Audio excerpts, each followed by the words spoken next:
ஜாதி மறுப்பு திருமணம் செய்ய முயன்ற இளைஞரை கடத்தி தாக்கிய வழக்கில் கைது செய்யப்பட்ட நாம் தமிழர் கட்சி நிர்வாகி அருணகிரிதான் இவர்.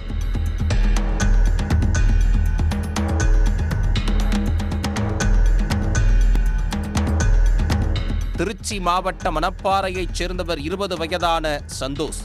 இவர் திருச்சியில் உள்ள தனியார் கல்லூரியில் பிகாம் 3ஆம் ஆண்டு படித்து வருகிறார். இவர் அதே ஊரைச் சேர்ந்த கல்லூரி மாணவியை கடந்த 1 ஆண்டுகளாக காதலித்து வந்துள்ளார். இருவரும் மாற்று சமூகம் என்பதால் இவர்களது காதலுக்கு பெண்ணின் பெற்றோர் எதிர்ப்பு தெரிவித்து வந்ததாக கூறப்படுகிறது. இதையடுத்து கடந்த 14ஆம் தேதி காதலர்கள் இருவரும் வீட்டை விட்டு வெளியேறி மதுரையில் உள்ள இலுப்பை குளத்தில் கண்ணன் என்பவரது வீட்டில் தங்கியுள்ளனர்.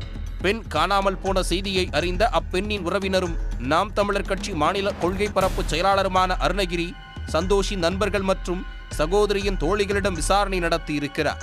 அப்போது காதலர்கள் இருவரும் மதுரையில் தங்கியிருப்பதாக ஒருவர் கொடுத்த தகவலின் பேரில் அருணகிரி தனது நண்பர்களுடன் காரில் மதுரைக்கு சென்றிருக்கிறார். அங்கு இலுப்பை குளத்தில் உள்ள கண்ணன் வீட்டில் தங்கியிருந்த காதலர்கள் இருவரையும் அருணகிரி காரில் கடத்தி கொடூரமாக தாக்கியதாக கூறப்படுகிறது. காதலர்கள் இருவரும் வெவ்வேறு சமூகத்தைச் சேர்ந்தவர்கள் என்பதால் காதலனை சாதி ரீதியாக திட்டியதுடன் அவரை கடுமையாக தாக்கியதாகவும் தெரிகிறது.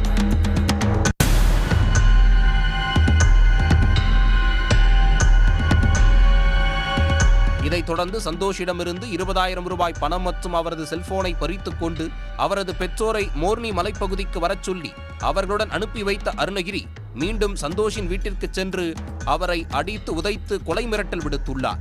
இந்த தாக்குதலில் காயமடைந்த சந்தோஷ் அருகில் உள்ள மருத்துவமனையில் முதலுதவி சிகிச்சை பெற்று பின்னர் மேல் சிகிச்சைக்காக திருச்சி அரசு மருத்துவமனைக்கு அனுப்பி வைக்கப்பட்டார்.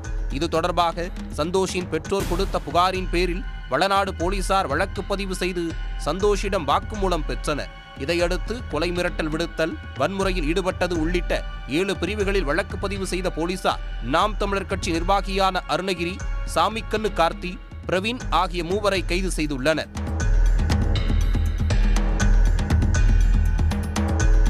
சாதி மறுப்பு திருமணம் செய்ய முயன்ற காதலர்களை தாக்கிய வழக்கில் கைது செய்யப்பட்டுள்ள அருணகிரி தற்போது வழக்கறிஞராகவும் நாம் தமிழர் கட்சியின் மாநில கொள்கை பரப்பு செயலாளராகவும் பதவி வகித்து வருகிறார்.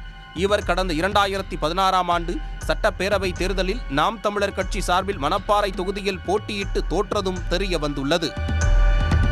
உடனுக்குடன் செய்திகளை தெரிந்து கொள்ள சன் நியூஸ் பெல் ஐகானை கிளிக் பண்ணுங்க.